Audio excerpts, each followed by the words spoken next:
जो activity chapter number 10 micro economics का, जिसका नाम है गवर्नमेंट बजट। ठीक है, सबसे पहले बताएंगे कि गवर्नमेंट बजट जो है वो होता क्या है। गवर्नमेंट बजट क्या होता है? बजट का मतलब भाई पता होगी कि एनुअल स्टेटमेंट होता है। एनुअल स्टेटमेंट जिसमें जब हमने देखा होगा कि सरकार जब बजट निकालती है वो देखते हैं कि कहाँ से कितना पैसा आया और कहाँ पर कितना एक्सपेंडिचर हो रहा है, और वो इस चीज का हिसाब भी रखती है कि हमारे पास जितने पैसे आए हम उसको सही जगह पर लगाएं और सही जगह से हमारी इतनी रिसिप्ट आनी चाहिए। और मानो कि अगर ऐसी कंडीशन आ जाए जिससे सरकार जो है वो खर्चा करे जा रही है और उस हिसाब से उसके पास उतनी इनकम नहीं आ रही और सरकार खर्चा करे, तो सरकार खर्चा करेगी कहाँ से? वही पैसे नहीं आएगा, सरकार लोन लेगी। ठीक है, तो गवर्नमेंट बजट उस हिसाब से प्रिपेयर करती है ताकि जो है हमारी एक्सपेंडिचर और जो अपनी जो रिसिप्ट है उसका सही से हिसाब और सही से गवर्नमेंट जो है अपना एक्सपेंड करे। तो गवर्नमेंट बजट का मतलब होता है annual statement in which we record received और एक्सपेंडिचर, मतलब खर्चा और जितने पैसे। रिसीव का मतलब होता है पैसा आना, खर्चे का मतलब जो है जितना सरकार खर्चा करती है। और फॉर द फिस्कल ईयर का मतलब होता है जो एक साल का पीरियड होता है, जब अप्रैल से लेके तो 31 मार्च तक का, एक साल का, ये तो आपको पता होगी। ठीक है, तो एनुअल स्टेटमेंट जो इसमें गवर्नमेंट जो रिपोर्ट करते हैं रिसीप्ट और एक्सपेंडिचर, उसका मतलब होता है गवर्नमेंट बजट। अब गवर्नमेंट बजट जो होता है, बजट के दो कंपोनेंट होते हैं, तो रिवेन्यू बजट और कैपिटल बजट। रिसीप्ट और एक्सपेंडिचर का मतलब बताइए क्या? बताते हैं रिवेन्यू बजट और कैपिटल बजट दो तरीके के होते हैं, रिवेन्यू बजट और कैपिटल। रिवेन्यू बजट में दो पार्ट्स होते हैं आपके, रिवेन्यू रिसीप्ट और ये वाली रिवेन्यू रिसीप्ट और रिवेन्यू एक्सपेंडिचर। रिवेन्यू रिसीप्ट का मतलब है जितने यहाँ पे पैसे आ रहे हैं, और एक्सपेंडिचर का मतलब होता है जितने पैसे हम खर्च कर रहे हैं। ठीक है, रिवेन्यू रिसीप्ट और रिवेन्यू एक्सपेंडिचर। अब देखो रिसीप्ट का मतलब क्या होता है? रिसीप्ट का मतलब होता है, रिसीप्ट भाई हम देखा होगा कि बोलते फीस रिसीप्ट मतलब पैसे आना। रिसीप्ट का मतलब होता है पैसे आना। अब उस कंडीशन को हम रिसीप्ट कब कहेंगे? जब आपकी जहां पर एसेट्स होंगे वो घट रहे होंगे। एसेट्स का मतलब होता है जिसमें आपकी जैसे वो चीजें आती हैं, बिल्डिंग हो गई, वैसी जैसी नॉर्मल चीज हो गई। और लाइबिलिटी का मतलब होता है जैसे उधार वगैरह, जिससे हम कहते हैं ब्याज वगैरह बढ़ना, तो होते हैं उधारी, जिसको कहते हैं लाइबिलिटी, कर्जा जिसको कह सकते हैं, लाइबिलिटी बढ़ना। रिसीप्ट में होती है आपकी एसेट्स घटती हैं और लाइबिलिटी क्या होती है? बढ़ती है। एसेट्स घटना और लाइबिलिटी बढ़ना ये आपकी रिसीप्ट होगी। ठीक है, अब रिसीप्ट आपकी दो तरीके की होती है। देखो रिसीप्ट दो तरीके की, रिवेन्यू रिसीप्ट और कैपिटल रिसीप्ट। रिवेन्यू रिसीप्ट और कैपिटल रिसीप्ट। अब देखो रिवेन्यू रिसीप्ट क्या होती है? रिवेन्यू रिसीप्ट वो होती है neither create liability nor reduce assets of government. देखो मैंने आपको बताया था इसमें दो चीज आएंगी, एसेट्स और लायबिलिटी। जब एसेट्स घटेंगी और लायबिलिटी बढ़ेंगी उसको क्या कहेंगे? रिसीप्ट। अब कैपिटल रिसीप्ट जो आगे की रिवेन्यू रिसीप्ट क्या होती है? रिवेन्यू रिसीप्ट वो होती है जो ना तो आपकी लायबिलिटी क्रिएट करे, ना तो आपके पास उधारी ज्यादा बढ़ रही है इससे, और ना ही आपके एसेट्स घट रहे हैं। जहां पर ना आपकी लायबिलिटी बढ़े और ना एसेट्स घटे वो होगी आपकी रिवेन्यू रिसीप्ट। ठीक है, और कैपिटल रिसीप्ट इसी का ही उल्टा, जहां पर या तो आपकी लायबिलिटी क्रिएट हो या फिर आपके एसेट्स घटे, वो हो जाती है आपकी कैपिटल रिसीप्ट। ठीक है, अब देखो इनके एग्जांपल देंगे। जो रिवेन्यू रिसिप्ट होती है जो आपके बार बार चीजें हो रही होती है, बार बार, जैसे कि जो आपके रिकरिंग इन नेचर होती है, मतलब बार बार जो चीजें बार बार दोहराया जाए, मतलब ये की चीज होनी ही होनी है, यहाँ पर से आपकी रिसिप्ट जो है पैसे आएंगे ही आएंगे। ठीक है, वो जाती है आपकी रिवेन्यू रिसिप्ट। जैसे टैक्सेस कह सकते हो। ठीक है, टैक्सेस लगते ही लगते हैं, है ना, बिजली आप यूज करते हो तो टैक्स लगना ही होता है। फिर आती है ये होती है नॉन फ्यूचर ऑब्लिगेशन, मतलब ये होता है कि ये एक टाइम पे करना पड़ता है, कोई फ्यूचर के ऊपर डिपेंड नहीं होती कि अब नहीं करा तो बाद में दे दूंगा ऐसे। जैसे और ये आते हैं आपके एग्जांपल, जैसे टैक्स रिवेन्यू और नॉन टैक्स रिवेन्यू। आपके दो तरीके होते हैं, एक तो टैक्स रिवेन्यू, एक तो सरकार के पास वहां से पैसा आ रहा है जहां पर आप टैक्स लगा रहे हो। ठीक है, एक तो सरकार जो है जहां पर पैसे लगाती है तो वहां से पैसा, एक होता है कि सरकार बिना टैक्स के पैसे कहीं से आ रहे हैं। अब सरकार जो है जहां से टैक्स के पैसे आ रहे हैं ये भी दो तरीके के होते हैं।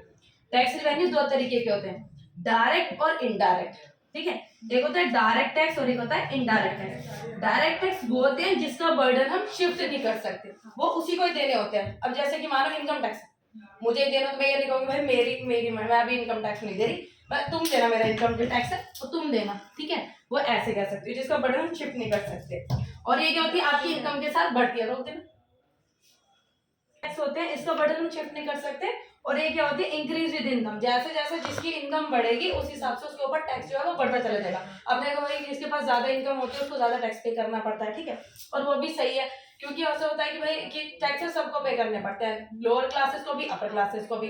अब लोअर के ऊपर थोड़ा कम लगता है और अपर के ऊपर थोड़ा ज्यादा लगता है, जिससे क्या होता है कि बैलेंस जो है सोसाइटी में बना। ठीक है, और ये क्या होता है, इसका होता है लिमिटेड कवरेज। लिमिटेड कवरेज का मतलब ये है कि सभी इसको टैक्स को पे नहीं करते। मानो जिसके पास इनकम नहीं है एक तो होता है गवर्नमेंट ने कुछ लेवल डिसाइड किया था कि इसकी लेवल इनकम लेवल इतना होगा तो वो टैक्स नहीं पे करेगा, ठीक है।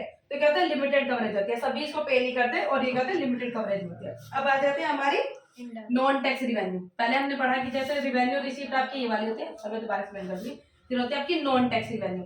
नॉन टैक्स रिवेन्यू होती है सरकार के पास पैसे तो आते हैं लेकिन वो टैक्स नहीं लगाती, ठीक है। जैसे मानो किसी कोई मतलब किसी चीज की फीस वगैरह पे करना, इसमें आपके वो एग्जाम्पल हो जाते हैं जैसे फीस पे करना, पेनल्टी लगाना, जैसे किसी ऊपर पेनल्टी लगा दी तो उसके बाद वहां से सरकार को पैसे आ रहे हैं, ठीक है। जैसे किसी तरीके का फाइन पे करना, ये सारे एग्जाम्पल किसके हैं, ये आपके नॉन टैक्स रिवेन्यू के, ये नॉन टैक्स रिवेन्यू का। और ये जो दोनों तीनों चीजें हैं जो आपकी रिवेन्यू रिसीप्ट होती है, जिसमें आपके tax revenue, non tax revenue, direct indirect tax आते हैं, ये वो वाली चीज होती है, ना तो ये लाइबिलिटी क्रिएट करती और ना ही सरकार के एसेट्स घटाते। देखो पैसे आते हैं इसमें, तो ये क्या होते हैं, पैसे आते हैं इसमें, देखो सरकार को पैसे आ रहे हैं, ना तो सरकार कहीं से उधार ले रही तो पैसे आ रहे हैं, ना सरकार किसी बिल्डिंग को बेच रही तो पैसे आ रहे हैं। तो इसका मतलब क्या है, ना तो लाइबिलिटी क्रिएट कर रही, ना ही सरकार के एसेट्स को घटा रही, ठीक है। ये हो जाता है आपका। फिर आएगा आपका रिवेन्यू रिसीप्ट, हमने पढ़ा था, इसके बारे में आपको बता दिया।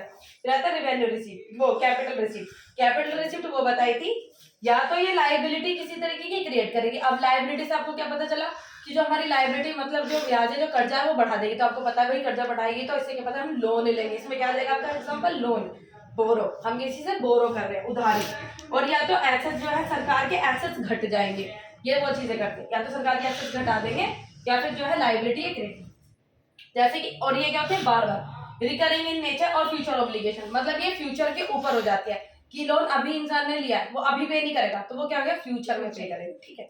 अब इसके एग्जांपल हो जाएंगे जैसे कि आपकी बोरिंग्स हो गई और रिकवरी ऑफ लोन, जो लोन लिया था उसको बाद में भाई देना ही देना है, ठीक है, ये वाली चीज हो जाती है। चलो ठीक है, अब हम पढ़ेंगे एक्सपेंडिचर के बारे में। हमने इसमें पढ़ा था कि गवर्नमेंट की जो रिसीप्ट है वो कहाँ से आती है, रिवेन्यू रिसीप्ट, ये सब चीजें पढ़ी थी। देखो रिवेन्यू बजट जो कैपिटल बजट पढ़ा था, जो आपके पास जो रिवेन्यू है वो कहाँ से आता है, रिवेन्यू रिसीप्ट और रिवेन्यू एक्सपेंडिचर, दो तरीके के होते हैं। अब जो रिसीप्ट होती है उसका मतलब होता है कि आपके पास पैसे आने मतलब जहां पर आपकी एसेट्स घट जाती है और लायबिलिटी क्या हो जाती है, बढ़ जाती है। रिसीप्ट दो तरीके की, रिवेन्यू रिसीप्ट और कैपिटल रिसीप्ट। रिवेन्यू रिसीप्ट होती है ना तो ये आपकी लायबिलिटी वो क्या कहते हैं, ना तो लायबिलिटी बढ़ाती है ना ही एसेट्स को घटाती है, उसके आपका एग्जाम्पल बताती थे। और इसके एग्जाम्पल होंगे tax revenue, non tax revenue. Tax revenue दो तरीके के, डायरेक्ट टैक्स और इनडायरेक्ट टैक्सेस। डायरेक्ट टैक्स जो होते हैं जो इसका बर्डन आप शिफ्ट नहीं कर सकते, इनडायरेक्ट का जिसको सिर्फ बर्डन आप शिफ्ट कर सकते हो। नॉन टैक्स रेवेन्यू होते हैं जहां पर सरकार बिना टैक्स लगाए पैसे आ जाते हैं, ठीक है। फिर आपको बताया था कैपिटल रिसीप्ट होती है जो तो आपकी लायबिलिटी क्रिएट करती है या एसेट्स को घटा देती है, जैसे आप किसी से लोन लेते हैं या तो रिकवरी ऑफ लोन या फिर बोरोइंग, ठीक है, ये सारी चीजें आ जाती है, ठीक है। अब हम क्या पढ़ेंगे, हमने क्या पता है कैपिटल बजट हमने पढ़ा था, अब क्या पढ़ेंगे एक्सपेंडिचर के बारे में पढ़ेंगे, ठीक है। एक्सपेंडिचर में क्या चीज पढ़ेंगे, दोनों एक्सपेंडिचर के बारे में, क्या कहते हैं इसको, रिवेन्यू एक्सपेंडिचर और कैपिटल एक्सपेंडिचर, ये दोनों चीजें पढ़ेंगे। एक्सपेंडिचर का मतलब जो सरकार कहाँ कहाँ पर खर्चा करती है। अब जो एक्सपेंडिचर होता है इसमें क्या होता है, यहाँ पर या तो आपकी एसेट्स बढ़ती हैं और जो लायबिलिटी है घटती है। जहां पर आपका एसेट्स बढ़ रहा हो और लायबिलिटी घट रही है उसको क्या कहेंगे हम, एक्सपेंडिचर। और यहाँ पे उल्टा था, यहाँ पे था आपका एसेट्स घट रही थी और लायबिलिटी बढ़ रही थी, ठीक है। अब यहाँ पे एक्सपेंडिचर में एसेट्स बढ़ेंगे और लायबिलिटी घटेगी। अब ये दो तरीके की होती है, रिवेन्यू एक्सपेंडिचर और कैपिटल एक्सपेंडिचर। रिवेन्यू एक्सपेंडिचर क्या होता है, रिवेन्यू एक्सपेंडिचर का मतलब होता है कि सरकार जो है वो उस जगह पर खर्चा कर रही है जहां ना तो आपकी मतलब जो ना तो आपकी एसेट्स को क्रिएट करे ना ही किसी तरीके की लायबिलिटी को घटाए, ठीक है। नाइदर क्रिएट एनी एसेट्स और nor decrease the liability of the government, उसको हम कहेंगे रिवेन्यू एक्सपेंडिचर। और आपका कैपिटल एक्सपेंडिचर क्या होता है, या तो वो किसी तरीके के एसेट्स को क्रिएट करे या फिर आपकी किसी तरीके की लायबिलिटी को घटाए, ये हो जाता है आपका कैपिटल एक्सपेंडिचर, ठीक है। अब ये हो जाता है, देखो आपके जो रिवेन्यू एक्सपेंडिचर होता है ये क्या होता है, रेगुलर इन नेचर, ये देने ही करने होते हैं। जैसे कि आप क्या जाते हैं, जैसे कि सरकार के अंडर में जितने गवर्नमेंट एम्प्लॉयज काम करने होते हैं, अब सरकार उनकी सर्विसेज ले लेकर उनको पेमेंट नहीं करेगी तो वो क्या मतलब अच्छी बात थोड़ी है। तो सरकार कहते हैं सैलरी, जो सरकार जो है वो सैलरी देती है गवर्नमेंट एम्प्लॉयज को, तो ये क्या हो जाती है आपकी बार बार होती है, रिकरिंग इन नेचर, मतलब ये चीजें बार बार होती है। तो यहाँ पर सरकार जितना खर्चा करती है, देखो यहाँ पे क्या होता है, अब सरकार जो उनकी पेमेंट उनको दे दी है, सैलरी दे दिया, किसी तरीके के एसेट्स क्रिएट कर रहा है क्या, ये नहीं कर रहा। लायबिलिटी घटा रहा है क्या, नहीं कर रहा, क्योंकि उधार थोड़ी है, सैलरी तो दे रहे हैं, उधार थोड़ी है जिसको हम दे रहे हैं, ठीक है। ये हो गई आपका। फिर आ जाते हैं कैपिटल एक्सपेंडिचर, या तो किसी तरीके का एसेट्स क्रिएट करे या किसी तरीके की लायबिलिटी को घटाए। अब ये देखो ये इर्रेगुलर इन नेचर, बार बार नहीं होते, ये बार बार होते हैं, वो बार बार नहीं होते। जैसे dams, road, school. Dam, road, school, मतलब ये डैम्स का एग्जांपल ले लो। सरकार डैम बनवाएगी तो इसमें एसेट्स बनेगा, सरकार जो डैम बनवाएगी तो बनेगा, मतलब बिल्डिंग वगैरह वो सब एसेट्स में आ जाते हैं। लाइबिलिटी यहाँ घटेगी ना, पेमेंट हो रहा है ना, कहीं पर सरकार खर्चा कर रही है ना, तो वहाँ पेमेंट हो रहा है, लेकिन वहाँ क्या बोलते हैं, एसेट्स क्रिएट हो रहे हैं, क्रिएट एसेट्स और डिक्रीज द लाइबिलिटी। तो एसेट जहाँ पर क्रिएट होगा वहाँ क्या हो जाएगी आपकी कैपिटल एक्सपेंडिचर। ठीक है, अब आ जाता है ऑब्जेक्टिव ऑफ गवर्नमेंट बजट। जो सरकार है वो गवर्नमेंट बजट बनाती है तो वो क्यों बनाती है, ठीक है। सबसे पहला था रीएलोकेशन ऑफ रिसोर्सेज। सरकार जो होती है रिसोर्सेज को रीएलोकेट करती है। सरकार ट्राई करती है कि अपने रिसोर्सेज को रीएलोकेट करना, जिससे क्या होता है कि जिससे उनका प्रॉफिट जो है वो बढ़े। सरकार सिर्फ ये नहीं सोचती कि हमारा प्रॉफिट बढ़े, वो सोशल के वेलफेयर के बारे में सोचती है, जिससे सबका क्या है फायदा हो। समाज के जितने भी नीचे लोग होते हैं उनके भी सबका क्या है फायदा हो। जैसे कि जो पर्सन जो है वो नहीं किसी भी चीज को अफोर्ड कर पाते हैं, मतलब नहीं उनकी कंडीशन होती है, तो सरकार सबकी हेल्प करती है। तो रीएलोकेशन, सरकार रिसोर्सेज को रीएलोकेट करती है। दूसरा पॉइंट कहता है डिक्रीज इन इनइक्वालिटी। सरकार बजट के थ्रू इनइक्वालिटी को घटाने की कोशिश करती है। जैसे हमारे इकोनॉमी में बहुत ज्यादा जैसे इनइक्वालिटी इंक्रीज हो गया, जैसे रिच पुअर और ज्यादा रिच, तो सरकार उस मतलब डिफरेंसेस को घटाने के लिए सरकार जो है वो बजट प्रिपेयर करती है ताकि जो इनइक्वालिटी को घटाया जाए। जैसे आपके छोटे जो एरिया होते हैं वहाँ पे डेवलपमेंट एक्टिविटीज करवा के, जिससे लोगों को एम्प्लॉयमेंट मिलेगा तो कंडीशन अपने आप इंप्रूव हो जाएगी। फिर आ जाता है इकोनॉमिक स्टेबिलिटी। इकोनॉमिक स्टेबिलिटी का मतलब है कि सरकार इकोनॉमी में स्टेबिलिटी लाने की कोशिश करती है। इकोनॉमिक में स्टेबिलिटी कैसे डगमगा जाती है, वो हो जाती है इन्फ्लेशन और डिफ्लेशन के थ्रू। इन्फ्लेशन जब हो जाता है तो इन्फ्लेशन का मतलब क्या है, प्राइस राइज हो जाना, मतलब क्या होता है मनी सप्लाई ज्यादा हो रही है, तो सरकार उस कंडीशन में क्या करेगी, मनी सप्लाई कम करने की कोशिश करेगी। ठीक है, आपको बताया था कि कौन कौन से रीजन क्या क्या चीज होते हैं मनी सप्लाई को घटाने की। मनी सप्लाई को घटाने की जैसे कि रेट वगैरह बढ़ा देने, गवर्नमेंट का एक्सपेंडिचर कम कर देना। ठीक है, फिर आ जाता है आपका क्या आता है डिफ्लेशन। डिफ्लेशन की कंडीशन को क्या होता है कि मनी सप्लाई घट जाती है, तो सरकार उसको ठीक करने के लिए क्या करती है, टैक्सेस को जो है वो घटा देती है और गवर्नमेंट एक्सपेंडिचर बढ़ा देती है। फिर आ जाता है मैनेजमेंट ऑफ पब्लिक एक्सपेंडिचर। जो गवर्नमेंट बजट के थ्रू सरकार जो है पब्लिक एक्सपेंडिचर को मैनेज करने की कोशिश करती है।